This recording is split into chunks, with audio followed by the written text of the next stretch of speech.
Today's discourse on shaping the mind would be by Swami Anubhavananda. He does not need any introduction to any of you. This discourse has been the most sought after, and his books and the audio visuals are highly read amongst the most of us, young and old. Amongst all the discovery of the last century, the most intriguing discovery is the amazing power of mind and how to use it. Every one of us is endowed with unlimited mind power, but we use up to 10% of it only. The reason we are ignorant about our own mind power. We are fortunate having Swamiji with us today to enlighten us to discover the inner strength within us. I sure hope that these 3 days would be the journey to discover our true self and develop right attitude and direction in life. May God bless you, Swamiji.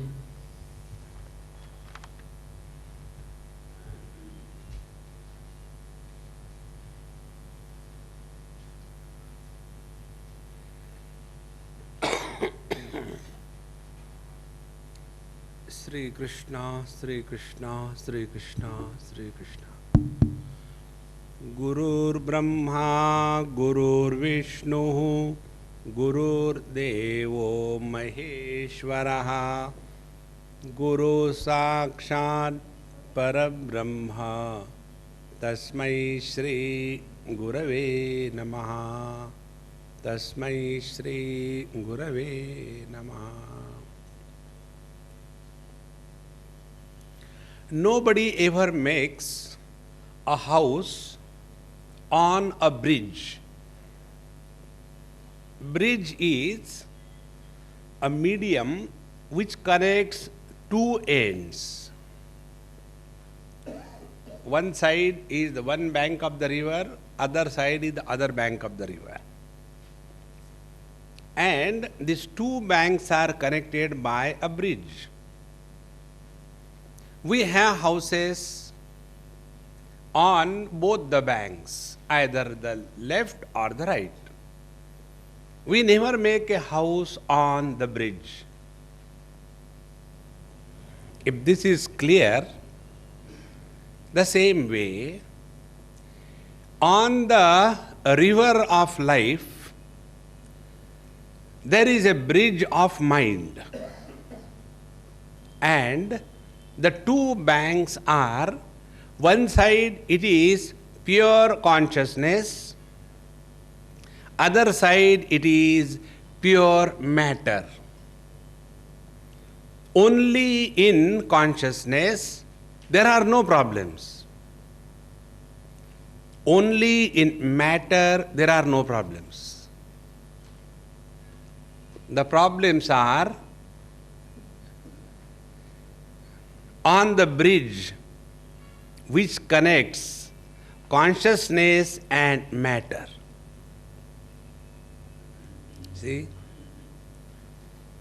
When consciousness expresses through matter, the body, as mind, then the body becomes enlivened.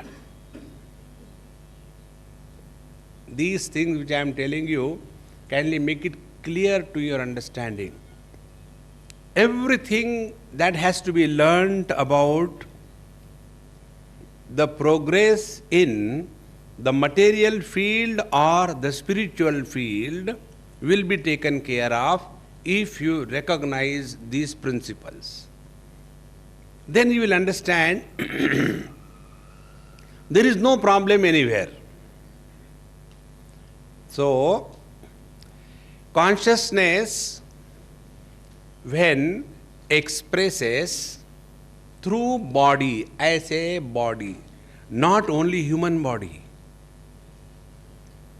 any body, be it human beings, animals, reptiles, amphibians, marine life, mosquitoes, vertebrates, invertebrates, anything you say.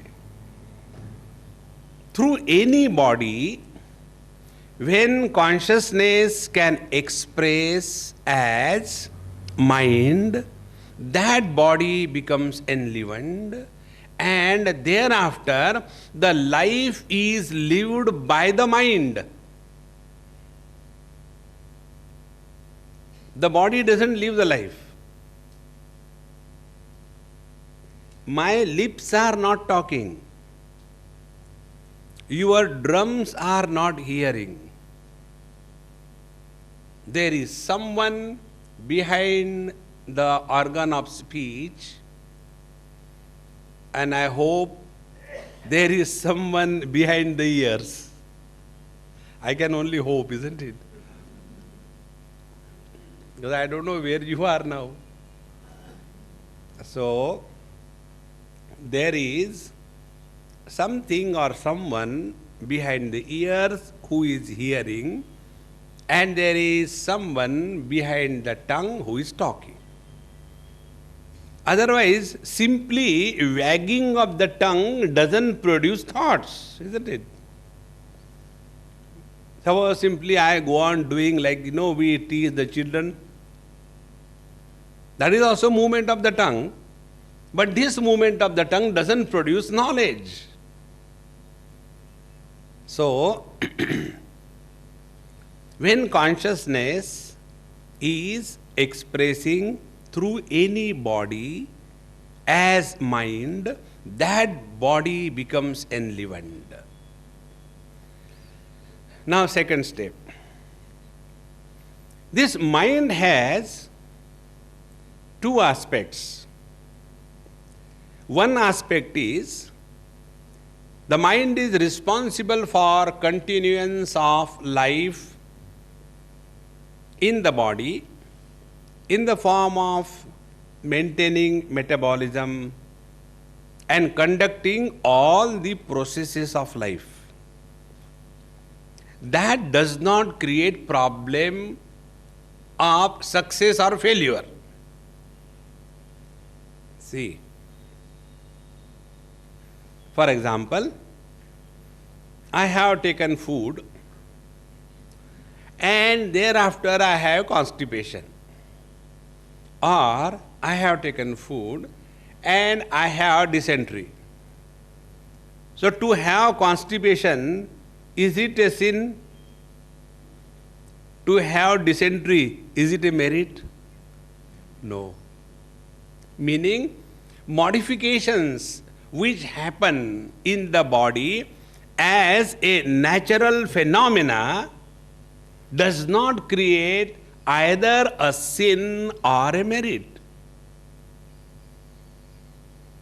And when the sin or merit is not created, then a sinner or a good person is not created. That time, life is lived, and in that living of the life, there is no I that is born.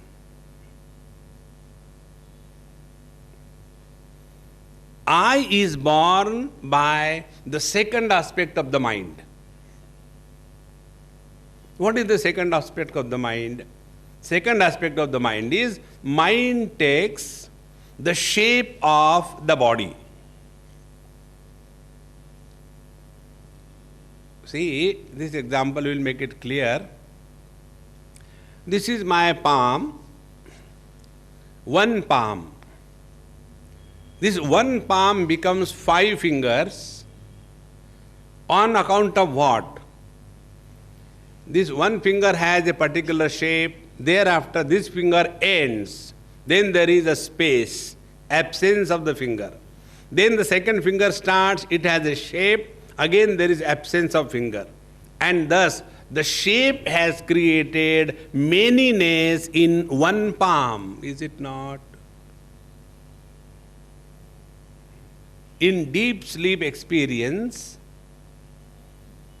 our mind drops the shape of the body. And therefore, in deep sleep experience, we do not have the experience of separateness or otherness.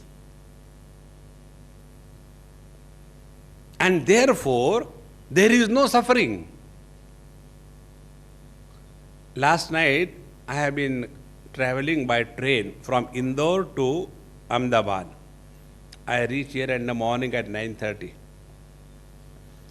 And in the compartment where I was sitting or sleeping, virtually sitting whole night.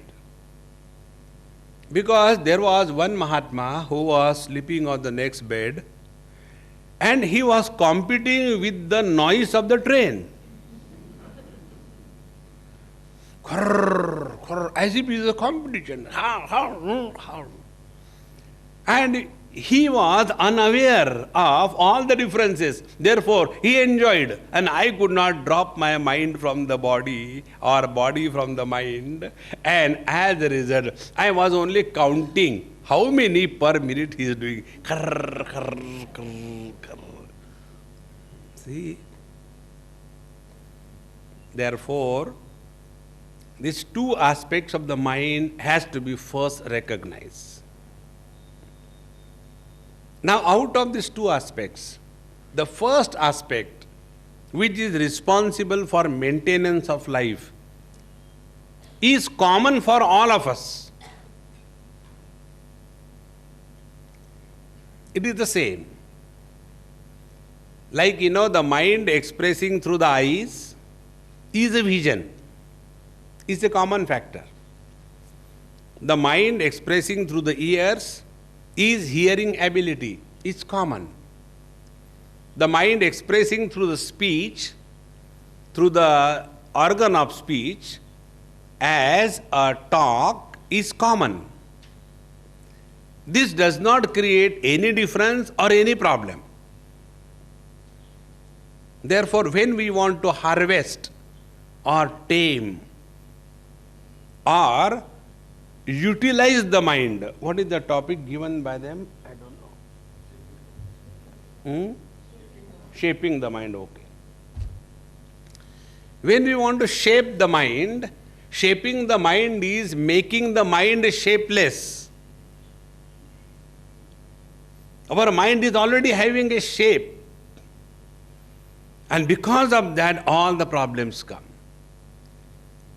So, when we want to recognize this mind as a bridge between consciousness and matter.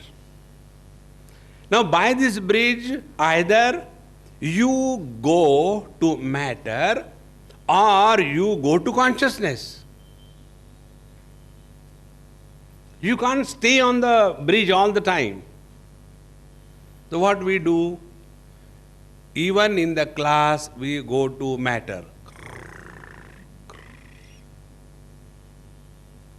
Then there is no problem of learning or not learning, because you have transcended the mind. You have gone the other side of the bridge. And that is why every one of us is dying to sleep. One day, one lady came and asked me this question. Swamiji, I don't know what to do. I am unable to sleep at night. I said, you have realized. Yanisha sarvabhutanam tasyam jagarti sayyami. All realized people keep awake at night. Good, keep it up. No, Swamiji, please help me. Why this happens? Why I can't sleep? I said, okay, tell me what you do whole day. She said, I sleep. Now see the tragedy. Whole day she is sleeping and her problem is at night I cannot sleep. Now see, when we sleep, exactly what happens? It is something like this. This phone I am holding with this thread. Now, who is having tension?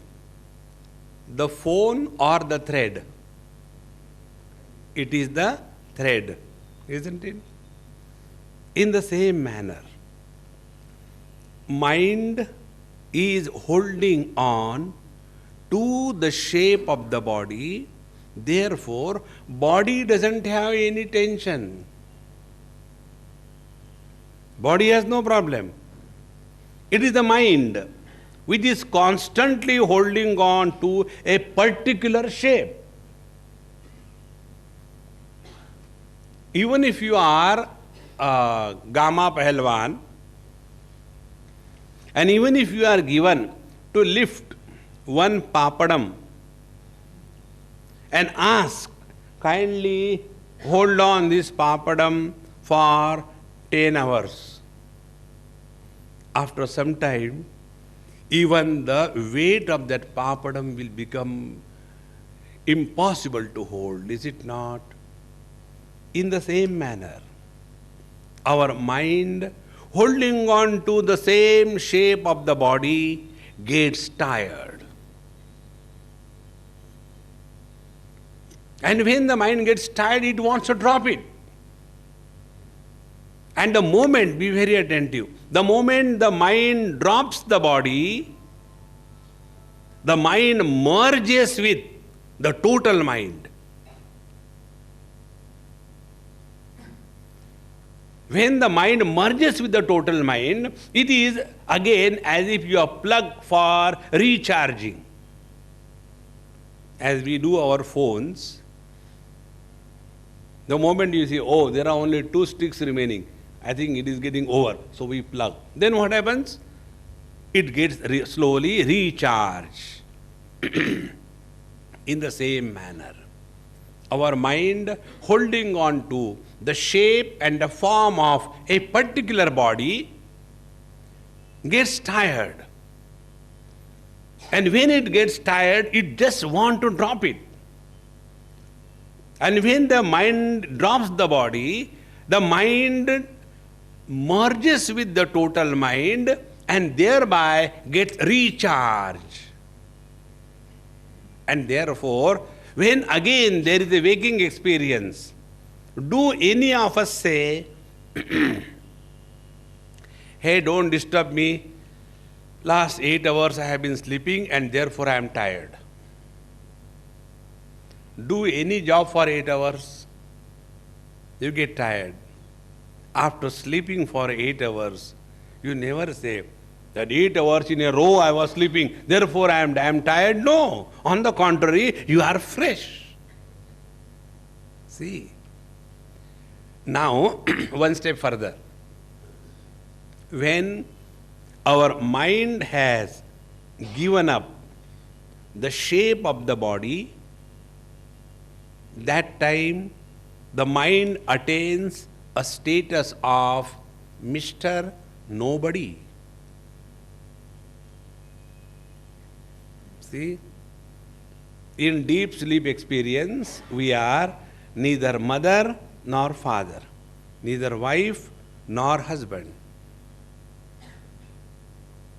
neither rich nor poor, neither in India nor in Australia, neither in 2006 nor 1942.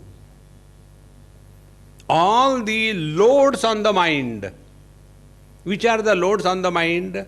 The load of time, the load of place, and the load of objects. Desha, Kala, Vastu. These 3 loads are unloaded the moment mind gives up the shape of the body. And therefore, in the deep sleep experience, we have no problem as to whether we are in India, whether we are husband or wife, whether we are educated, uneducated, whether we are healthy, unhealthy. None of these problems ever bother us. See, after the morning session, at about 1:30, 2 o'clock, I left from AMA. I went to Niruben's house, had my food. I said, hey, I just want to sleep. I am extremely tired. And at about 2:15, 2:30 I slept.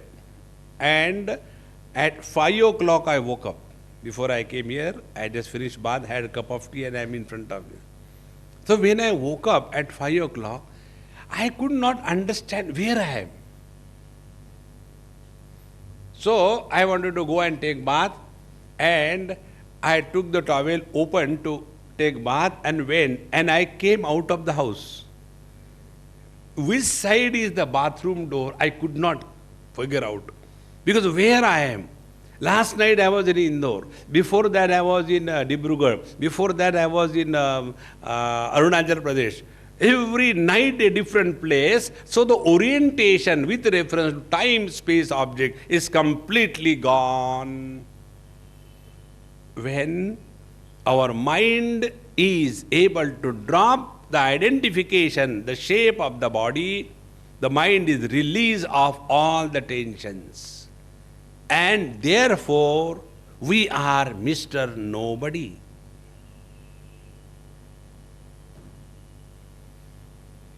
See, all the problems of life are for somebody. Now be very attentive.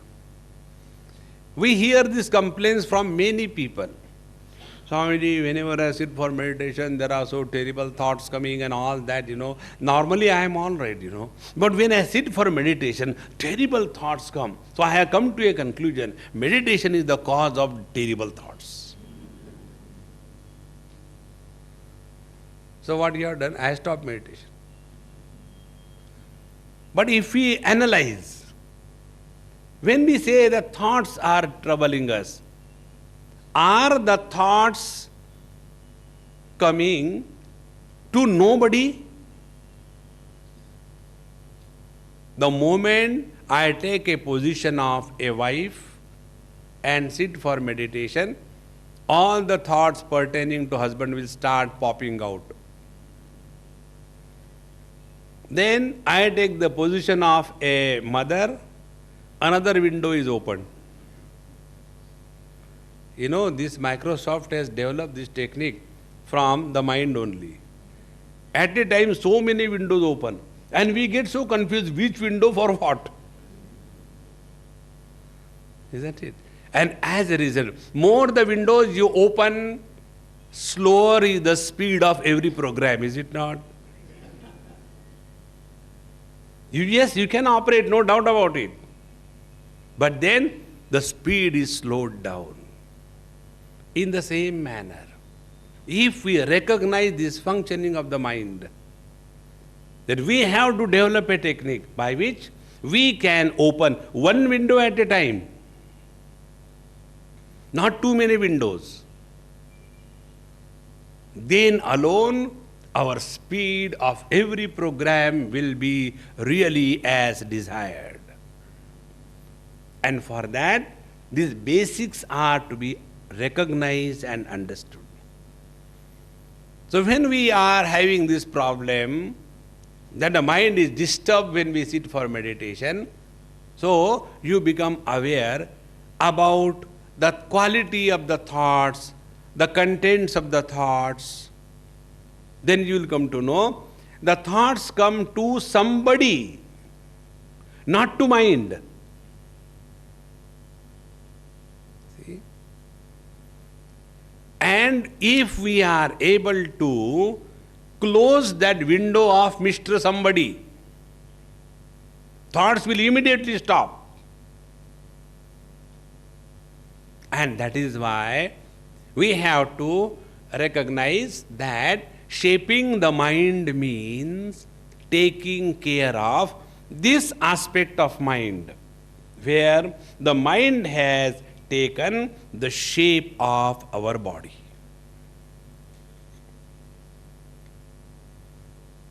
Now see, to understand this is plastic, a lid to cover a glass. Now this plastic is existing in this object in two ways. One way, plastic is controlling the existence of this lid plus The same plastic has taken a particular shape. So this shape aspect is responsible for creating manyness in one plastic, is it not? Make it clear. In the same manner, there is one mind. Minds are not many. And that one mind is expressing through all the bodies. And therefore, the metabolism of all the bodies is a common phenomena. It is not like that, when I eat the excess of carbohydrate, it is converted into protein. And when you eat excess of carbohydrate, it is deposited as fat? No. The digestion process, the metabolism is common for all. Because the factor, the mind, which is operating is common. They are not different minds.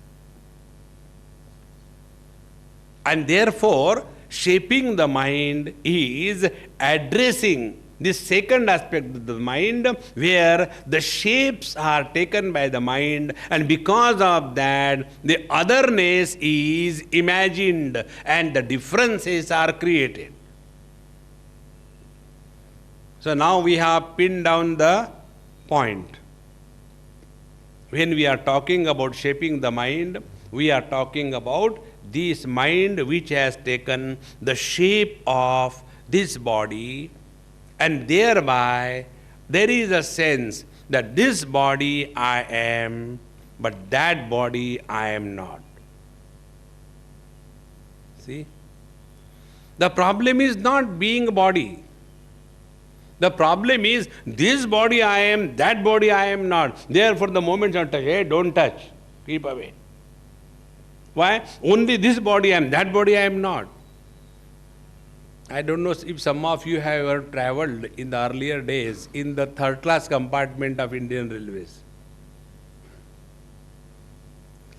That time, there used to be a great fun. You get into a compartment, here is a reserved 3-tier compartment, fight ha-hoo, like that. And after some time, train starts moving, and then all the dabbas open, and the food comes out. And tins are emptied and the trunks are filled in. And after some time, the lullaby of the train. And slowly, all of them go to sleep. And when they go to sleep, my legs are in somebody's lap. Somebody's hand is in my pocket. And nothing is known to anybody.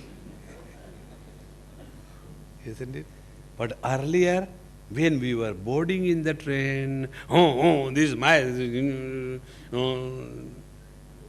free में नहीं जा रहे, खरीदा है ticket. See how much jagada? Therefore, we have to work only on this aspect of the mind. Now, if we want to work on this aspect of the mind, let us further understand this aspect of the mind. Knowledge is gathered by the mind through the instrument of knowledge. Again I repeat, the knowledge is gathered by the mind through the instrument of knowledge. Which are the instruments of knowledge? So that depends on how many are the objects. So there are only 5 objects in this world. Shabda, Sparsha, Rupa, Rasa, Gandha. The sound that touches, the forms and colors, the smells and the tastes. Taste and the smells. 5 of them. So the eyes are merely the instrument. But the knowledge takes place on the mind. See. Tongue is merely an instrument. The knowledge of the taste takes place in the mind. Now take one example to understand all the 5 things. One will be enough, you can multiply yourself. We all know how the forms are known or recognized by us. We all know how it happens. We all studied in the school that the object which is standing in front of the eye is received through the iris where there is a lens, and an inverted image is formed on the retina that is cognized by the mind, and that image on the mind is bathing in the light of consciousness, and thereafter the knowledge takes place that I know this is an object. Now see how many components are there. First component, the object which is known. Second thing, that object must form an image on the retina, then only the object can be recognized. You must have seen many people are realized, and therefore even in sleep their eyes are open. Have you seen sometimes? There are some people, those who sleep but they don't close their eyes. So, to those people you show the fingers, they don't recognize. So the image is formed on their retina, but that image is not cognized by the mind because the mind is dissolved. See? And as a result, there is no knowledge of an object. If this is clear, now one step further. How the knowledge takes place through mind? There are 3 stages.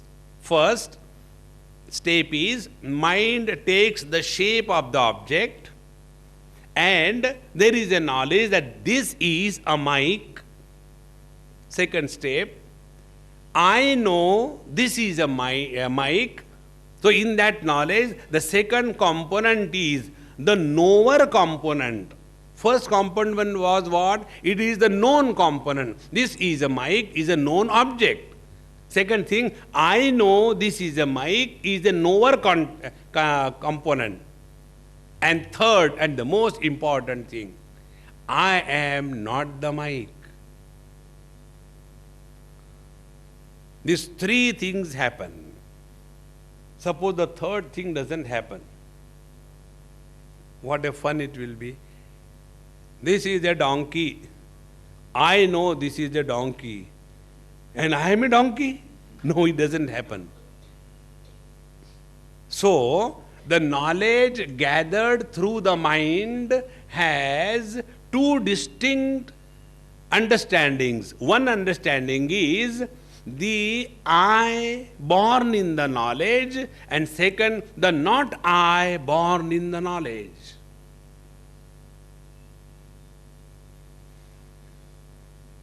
Make it very clear. So, that knowledge which has these 2 components, objective and subjective,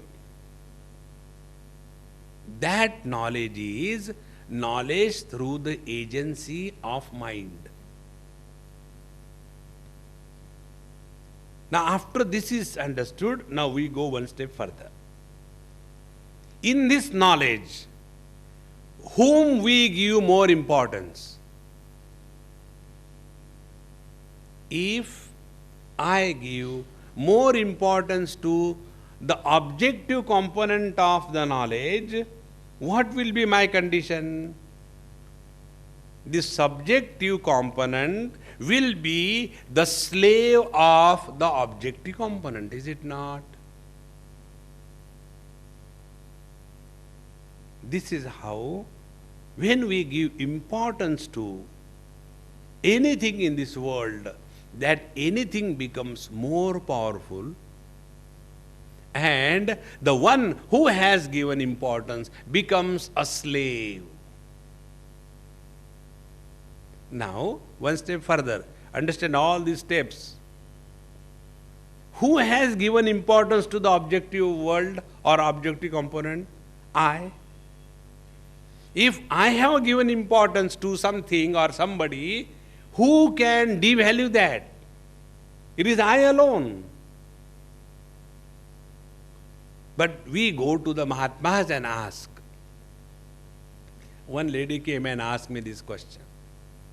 In, I think Delhi somewhere. Wife of a retired brigadier or general, somebody like that. She came in her hi-fi, presentation.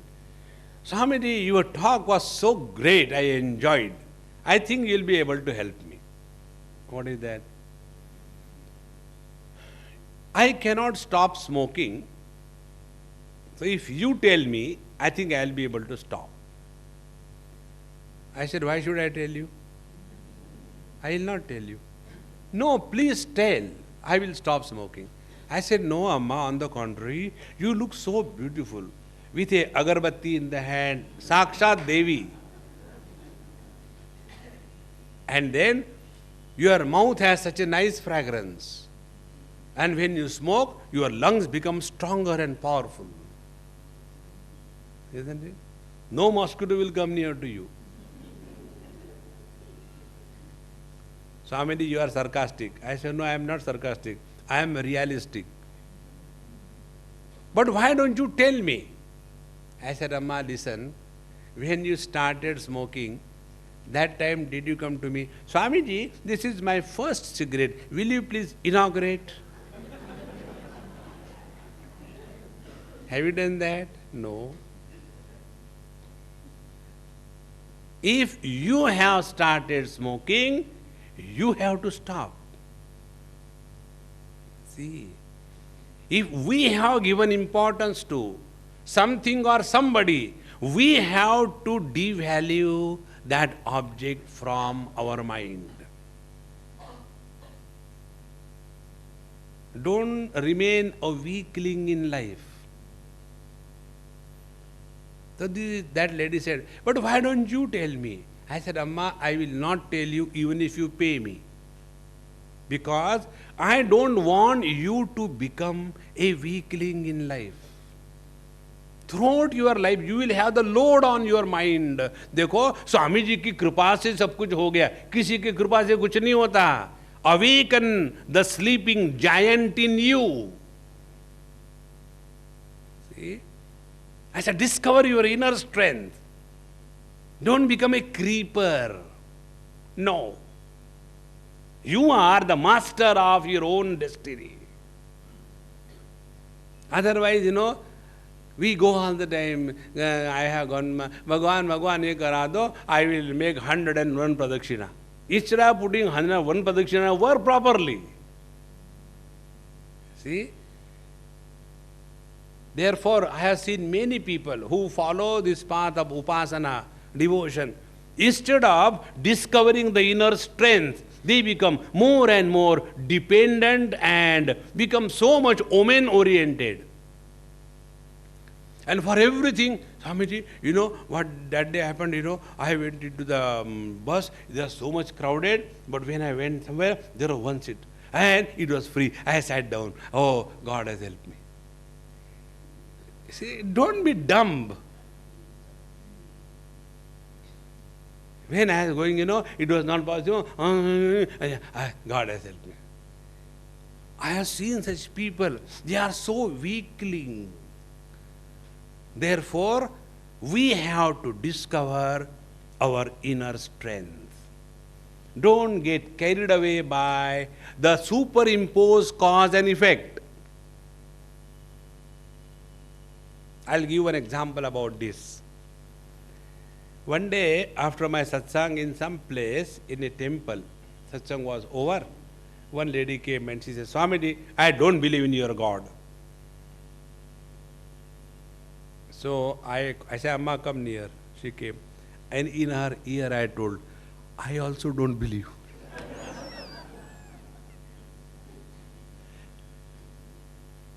So she got so disgusted.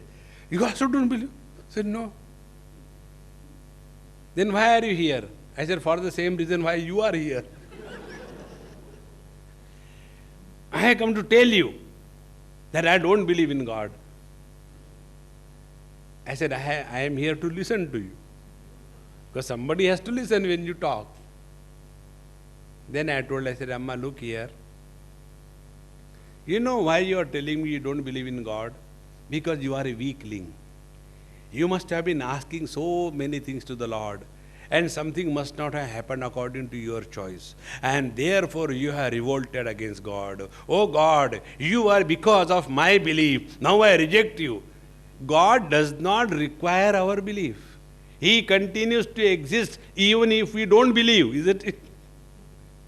Belief is for our benefit, not for the existence of God. It is independent existence. So if I don't believe in God, nothing matters. I say no, to nobody, including you. Therefore, let us not become weakling under the funny notion of devotion. Devotion is not becoming a bonsai or a creeper. And for that, we have to work with proper understanding on this bridge called as the mind.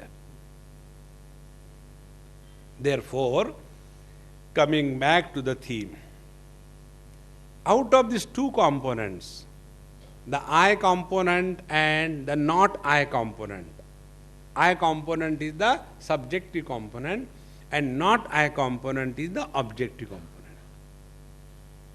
Now, out of these two components, if we give more importance to the not I component, we become subordinated and the not I component becomes overpowering. And common statement we hear thereafter. What is the common statement? The world is too much for me. The world is very strong. The world becomes strong by borrowing our weaknesses. The strength of the world is hidden in our weaknesses.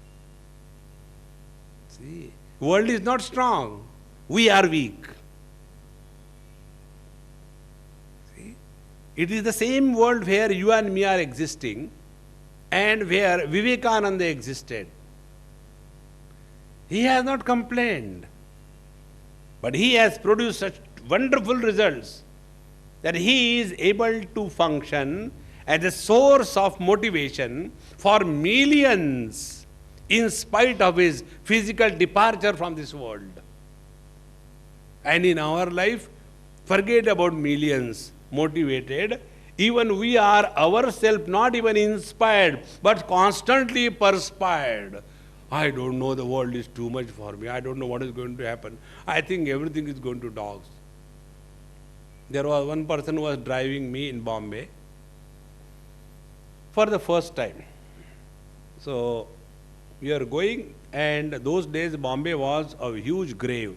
They were converting the roads into the cement roads. So the roads were not good.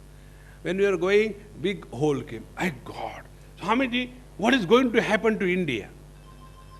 Then we went to the next one. After that was done, some traffic jam. Again, I don't know where India is going. We went little ahead. There was somebody came and dashed his car. One simple thing. I don't know, this country is not worth living. And like that I was listening his all comments. He said, Swamiji, you are not talking. I said, you are doing that job, so why should I talk? But don't you agree with me? I said, look here, frustration which cannot be worked out is expressed as a national concern. There is a small hole on the road and you are directly becoming national. I don't know what is going to happen to India because of the small hole. See, such people, they become complaint boxes. They have nothing but complaints, complaints, complaints, and evaluation, evaluation, evaluation, or remembering the past glory, past glories, or worrying about the unborn future, unborn future. This is how the mind survives and makes us miserable. Therefore, the first step in not shaping the mind, in discovering the inner strength of the mind, is this: let no thing, nobody, no place have a freedom to rule over us. Because when we give importance to something or somebody, then only that can trouble me. You know, last night when I was coming by the train, I was doing this experiment, Life is a continuous spiritual practice. So, when I got into the train at 12 o'clock at Ujjain, I went to the Lord Mahakaleshwar's temple, had darshan, took his blessing, another some Siddhi Mata's temple, and had a cup of tea somewhere. And for 1 hour I was on the railway station in that cold. And 12 o'clock or so I got into the train. Said, now I am going to sleep. Krrr, krrr, krrr, krrr. The challenge was presented to me. So I started working on that. I said, now, suppose I wake up this man and ask him, hey, stop this nonsense. How much loudly you are snoring? What he will say? Kone. What happened? Where is snoring so loudly? No, I am not snoring. And he is right. The one who is awake is not sleeping. Is it not? And the one who is sleeping, he is snoring. So when he will say, I am not snoring, he is not wrong. See, this is how my mind started working on the snoring of that man. And then, next step, I said, now I will take up the next step, that I am not concerned about his snoring. Like there is the train sound. Kata, kat, kat, kata, kat, kat, kat. Now, what do you do with that? You can't tell the train, hey, stop. Then you can't reach Ahmedabad. So when you are able to accept the noise of the train as an unavoidable aspect of train journey, in the same manner, hey Swami, why don't you accept that this is an unavoidable aspect of your co-passengers' coexistence? The moment I worked on this, immediately the snoring became a music, the sound of music. See how beautiful it is. Therefore, whenever we have given importance to anything or anybody, we suffer in our life. And if we have given importance to something or somebody, we have to devalue, we have to reduce the importance. Giving excessive importance to anything or anybody is called as attachment. Attachment is never physical. Husband, wife, mother, son, brother, father, profession. We are not physically attached to anybody. It's only the mental thing. And what is that attachment? Higher the frequency of thoughts flowing towards something, more we are attached. Lesser the frequency of thoughts towards anything, lesser we are attached. If any thought does not come about anything in this world, we are having perfect detachment. And you all must have gone through this. How many students appear every year for the examination, 10th and 12th standard student? We even don't care. But when my son is appearing for the 10th and the 12th, the only important topic in the universe is the 10th standard board examination. Isn't it? What is the reason? Because my son is appearing. Earlier also exams were happening. That time we were philosophers. Isn't it? Every year so many million people, students appear. All cannot pass. It is good all they don't pass. Otherwise we have to accommodate them. You are a philosopher. But the moment my own son gets into it, then all the concern begins. Therefore, whenever we have given importance to anything or anybody, and whether positive importance or negative importance, both. Positive importance is called as attachment, raga, and negative importance is called as hatred or dvesh.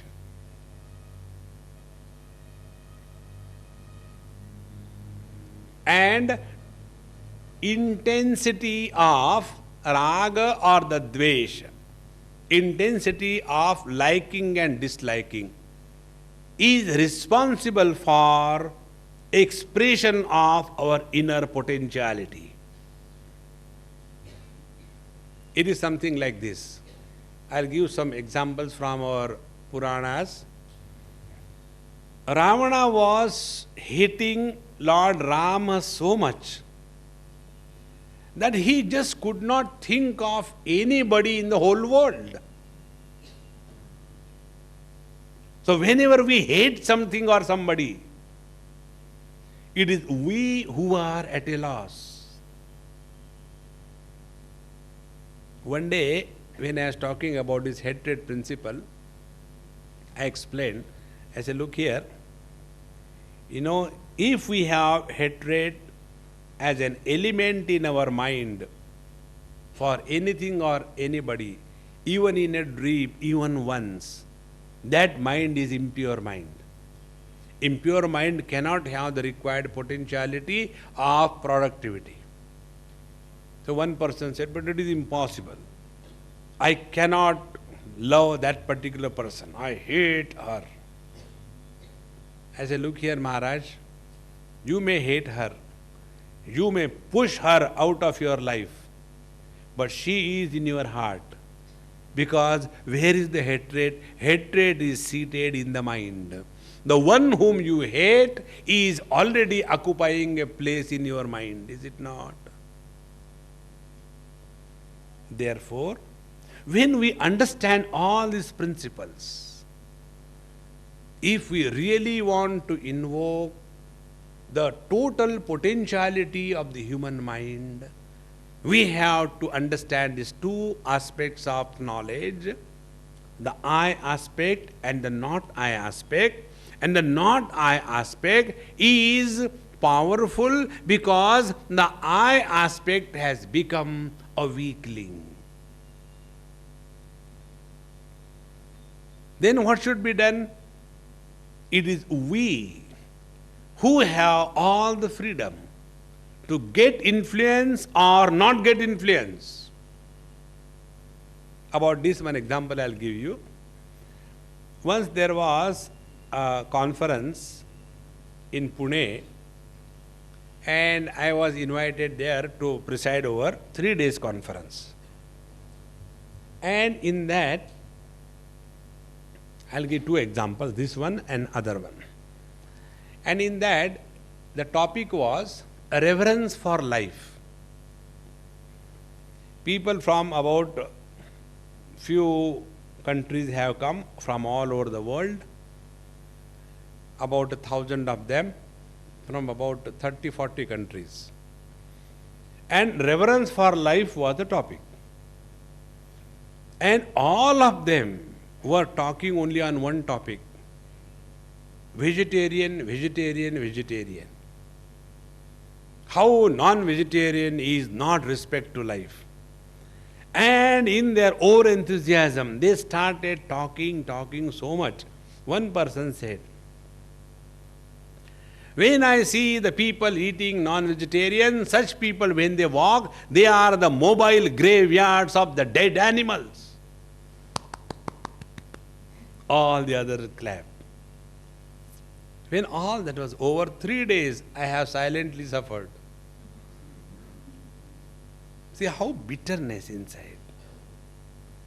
And then last day I had to conclude. So when I started, I said, I have changed my prayers after listening the deliberation for last 2.5 days. Now I pray to the Lord, oh Lord, in the next life don't make me human beings.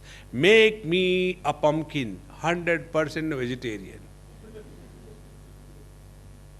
I said, look here.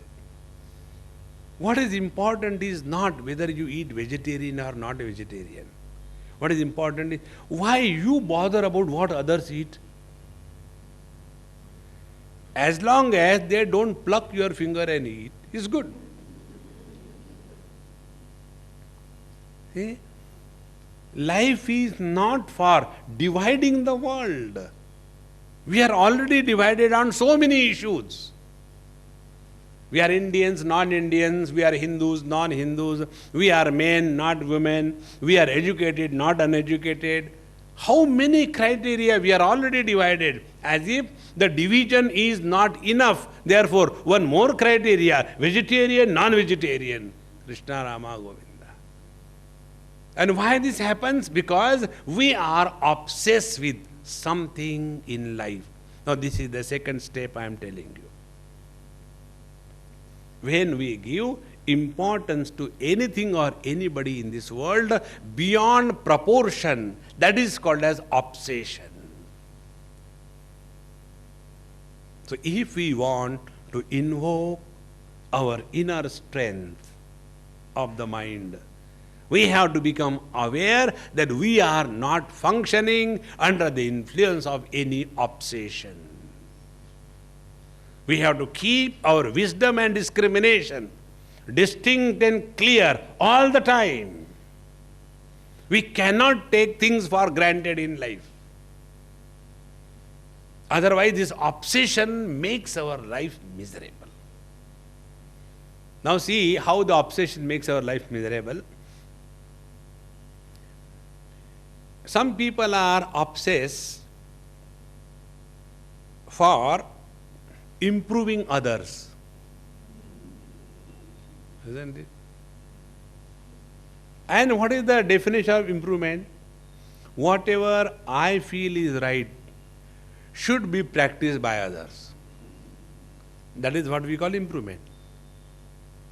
Do you remember our one of our Prime Minister, Gujarati one, Morarji Desai? Obsessed with drinks. Is it not? He was obsessed with drinks. That nobody should drink.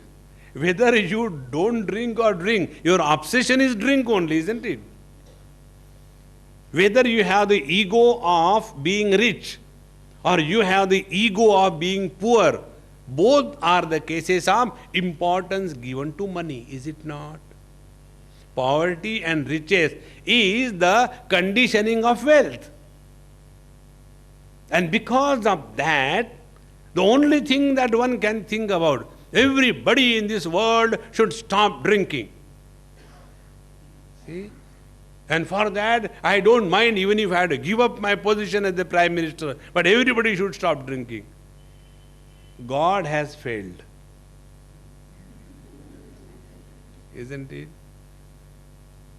Therefore, this obsession is one of the worst diseases of the mind, because of which our inner strength is weakened. So what is to be done?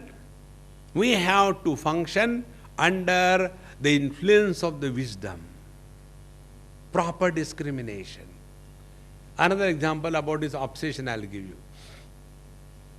This happened recently in Bangalore.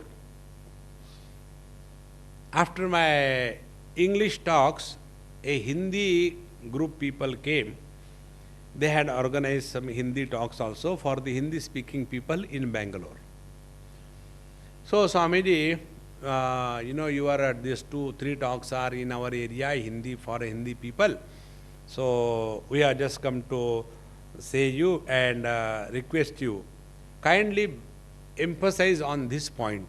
So what is the point? TV has destroyed our culture. TV has spoiled our youth. Therefore, youth should improve so that the future of our country is good. There is a cultural onslaught on Hindu society. All right. And I started. I said I have been advised to talk on this topic. So I will talk on that topic, but not what they wanted me to talk, but what I want to talk.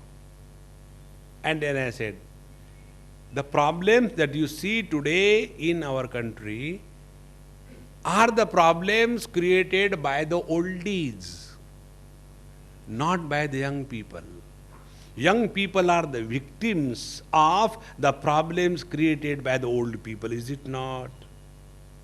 So if there is the emergency, if somebody has to change and improve, it is the old generation first. And what the younger generation is doing, at the most, they will take to drinks and drugs and destroy themselves, their own life.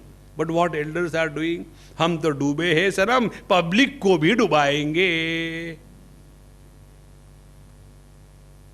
So we get obsessed with this idea that we are the cultural custodians of this world and therefore our younger generation should do. And what is culture? Going to temple is culture, and doing rampant corruption is also our culture.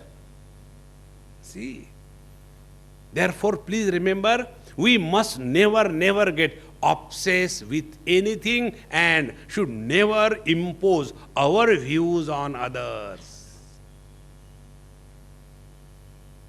Then only we become fit to be with everyone. See, one more example I'll give you about this point. One young couple, maybe 5-7 years of marriage, from Middle East, they came to Bombay with somebody known to me. Swamiji, this is my friend, somebody from Kerala, and this is his wife, and they want to talk to you something. I said, look here, I am on my way to my lecture. If they want to talk to me, I have a condition. What is that? They should listen to my lecture. So I said, get in the car, I am going. So they sat, and we went for my lecture, finished our lecture, and coming back home. After we started back, came home, Swamiji, we have changed our plans. I said, I don't know what your plans. No, we have come here in India to get divorce. So we wanted a Hindu way of divorce. Therefore we have come. But now we have changed our mind. I said, why? No, after we listened to your talk, we have understood where we had gone wrong. So my friend who brought them, he said, Arre, with all great difficulty I brought you over here, and now you are not getting divorce, kindly get it done. See, he was obsessed that they should get divorce, and they were now reconciling. Then I said, look here, what was the problem? I said, problem was this, Swamiji, now we have understood where we had gone wrong. Both of us are very stubborn personalities. On every issue we fight. Suppose she says, what a beautiful morning, what beautiful, everywhere in the whole world there is like that. Suppose I say, today I am not feeling well, I don't. Why will not feeling well? Who will eat this food? You eat now. So anything we talk, we only fight. We never talk. We bark at each other. And finally we come to this conclusion that better we separate. But now we have understood that we were unnecessarily obsessed with small little things. See? Therefore, the conclusion of all this discussion is this. These two components of knowledge, objective and subjective. Objective component becomes a problem when the I component gives undue importance to anything in this world. Therefore, if I has given, I am not telling I have, I am using the word I as a third person singular. So, if I has given importance to the not I, it is the responsibility of this I who has to devalue. Now see what will happen. Immediately, you will stop getting disturbed. An undisturbed mind is the source of inner strength.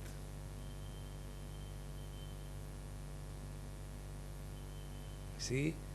So if we have to really invoke our inner strength is not in physical body. Inner strength is not in consciousness. Consciousness is common. Inner strength is not in the common aspect of the mind, digestion, metabolism, etc. The inner strength lies in this aspect of the mind which takes the shape of the body and gives us the experience of relative existence. And it is this which makes or mars our life if we have understood or not understood this principle. Therefore, whenever you are disturbed, sit quiet and find out. You will come to know something what you have given importance is disturbing you. And that nobody can do for you. You have to find out. And that you can do if you are sincere. One example I will give about this. There was one Devrani, not a Sindhi. Devrani means, the sister-in-law. I am telling in Hindi because this is the only way it can have correct understanding. Because in English, sister-in-law is a common noun. You can't spell out. One Devrani. She used to come for my talks in Bombay. One day she came with her Jethani, elder sister-in-law. And Swamiji, she is my Jethani, hello Amma. Everything was over. After 5-10 minutes, just general thoughts. Then Jethani told Devrani, will you please go out? I want to talk something personal to Swamiji. I said, my God. Takliya, she went. And Jethani watch. She started. Swamiji, my husband is a very successful industrialist. He has got factories all over the world. He is constantly trotting the globe. We have got 4 sons. They are also looking after the whole empire developed by my husband very effectively. Each has got one wife and 2-3 children. And all of them are very happy, healthy. The children are growing, the wives are good, the sons are excellent. All are healthy, there is no problem of any kind. I have got sufficient freedom to go anywhere in the world. I have got my chauffeur-driven cars, my servants, everything is there. Yet, I don't find fulfillment and joy. As you can laugh, I can't laugh like that. Why this is happening, I don't know.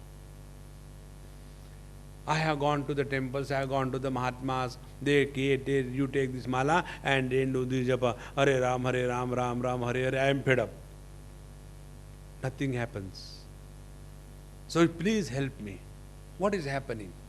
I said, Amma, I will tell you, but are you ready to accept and listen the truth? Yes.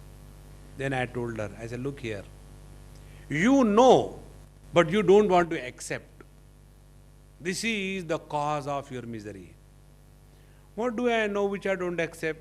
I said, you know, your husband doesn't need you. Your sons don't need you. Your daughter-in-laws don't need you. Your grandchildren don't need you. And you have recognized this, that you are the most unwanted furniture in your whole family. But you are not ready to accept this, because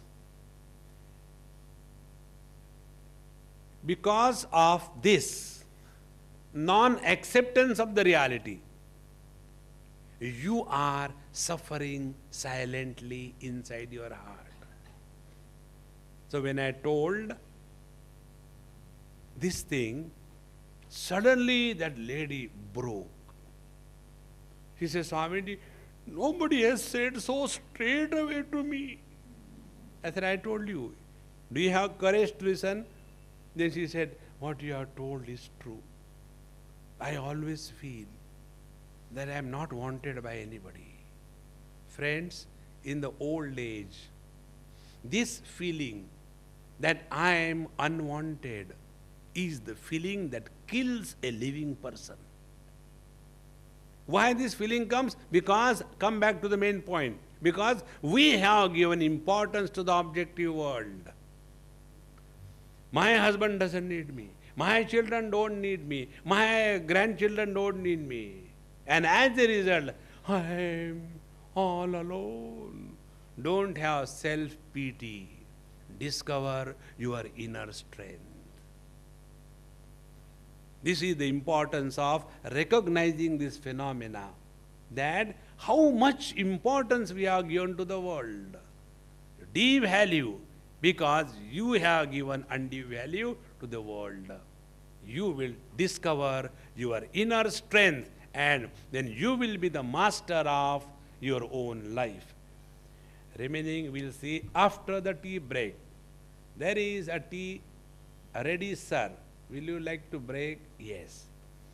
Om Purnamadaha Purnamidam Purnaat Purnamudachyate Purnasya Purnamadaya Purnamevavashishyate.